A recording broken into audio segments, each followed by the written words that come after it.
महाभारत, कृष्ण की कूटनीति। महाभारत में भगवान श्री कृष्ण की भूमिका केवल योद्धा मित्र की नहीं थी, बल्कि वे धर्म के रक्षक और एक अद्वितीय कूटनीतिज्ञ थे। उनकी कूटनीति की विवेक और रणनीतियां महाभारत के हर अध्याय में झलकती है। श्री कृष्ण ने न केवल पांडवों का मार्गदर्शन किया, बल्कि कौरवों के अधर्म को उजागर करने के लिए अपनी कूटनीति का अद्वितीय उपयोग किया। ये कहानी श्री कृष्ण की कूटनीति की है, जिसने महाभारत के युद्ध का परिणाम तय किया और धर्म की विजय सुनिश्चित की। श्री कृष्ण ने हमेशा पांडवों का साथ दिया। उनका यह समर्थन केवल मित्रता के कारण नहीं था, बल्कि धर्म के पक्ष में उनकी निष्ठा का प्रतीक था। जब द्रौपदी का चीरहरण हुआ और सभा में बैठे सभी ने मौन साध किया, तब श्री कृष्ण ने द्रौपदी की लाज बचाई। ये घटना पांडवों और कौरवों के बीच गहरे द्वेष का कारण बनी। महाभारत के युद्ध से पहले श्री कृष्ण ने हर संभव प्रयास किया कि यह युद्ध न हो। उन्होंने पांडवों और कौरवों के बीच शांति स्थापित करने के लिए हस्तिनापुर जाने का निर्णय लिया। श्री कृष्ण ने दुर्योधन धृतराष्ट्र से कहा, पांडव केवल 5 गांव चाहते हैं, यदि आप उन्हें यह दे दें तो यह युद्ध टल सकता है।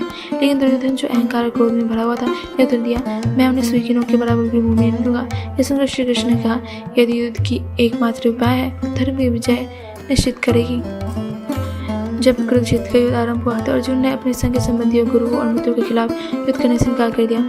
अर्जुन का मन मोह और द्वंद्व में गिर गया। श्री कृष्ण ने अर्जुन को गीता का उपदेश दिया। उन्होंने कहा, यह युद्ध धर्म और धर्म के बीच है। तेरा कर्तव्य है धर्म की रक्षा करना। आत्मा अमर है और यह शरीर नश्वर। उठ और अपने कर्तव्य का पालन कर। गीता का यह उपदेश न केवल अर्जुन के लिए, बल्कि पूरी मानवता के लिए मार्गदर्शन बन गया। भीष्म पितामह कौरवों के पक्ष से लड़ रहे थे, लेकिन वे धर्म के रक्षक थे। श्री कृष्ण ने पांडवों को बताया कि भीष्म को पराजित करने का एकमात्र तरीका शिखंडी को उनके सामने लाना है। शिखंडी के कारण भीष्म ने अपने हथियार डाल दिए और अर्जुन ने उन्हें पराजित किया। द्रोणाचार्य को पराजित करना असंभव था। श्री कृष्ण ने युधिष्ठिर को सलाह दी कि अश्वत्थामा की मृत्यु का छल किया जाए। इस कूटनीति के कारण द्रोणाचार्य ने अपने हथियार त्याग दिए और धृतयुम्न ने उनका वध किया। श्री कृष्ण ने कर्ण के कवच और कुंडल को कमजोर करने के लिए इंद्र को प्रेरित किया। जब कर्ण और अर्जुन का सामना हुआ तो कृष्ण ने अर्जुन का रथ चलाते हुए कर्ण के हर वार को विफल किया। श्री कृष्ण ने भीम को याद दिलाया कि दुर्योधन की जंगा उनकी कमजोरी है। भीम ने दुर्योधन की जंगा पर प्रहार किया और उसे पराजित कर दिया।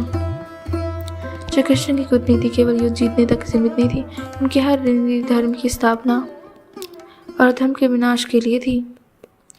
उन्होंने सिखाया कि कूटनीति का उपयोग केवल तब करना चाहिए जब वह धर्म और न्याय के लिए हो। श्री कृष्ण ने सिखाया कि धर्म का पालन करना सबसे बड़ा कर्तव्य है। गीता उपदेश ये सिखाता है कि हर व्यक्ति को अपने कर्तव्य का पालन करना चाहिए। श्री कृष्ण की कूटनीति सिखाती है कि बुद्धिमत्ता और विवेक का उपयोग समाज के भले के लिए करना चाहिए। ये कहानी ये सिखाती है कि यह धर्म का अंत निश्चित है, चाहे उसके लिए कितनी भी कठिनाई क्यों न झेलनी पड़े। महाभारत में श्री कृष्ण की कूटनीति केवल युद्ध की रणनीतियों का संग्रह नहीं है, यह धर्म, सत्य और न्याय का मार्ग है। उनकी कूटनीति यह साबित किया कि धर्म की विजय हमेशा होती है। श्री कृष्ण का जीवन और उनकी शिक्षाएं हमें यह सिखाती है कि सही मार्ग पर चलना कठिन हो सकता है, लेकिन वह अंततः विजय की ओर ले जाता है। उनकी कूटनीति हर युग में प्रासंगिक है और हमें सही निर्णय लेने की प्रेरणा देती है। आज के लिए बस इतना ही। मिलते हैं अगली वीडियो में।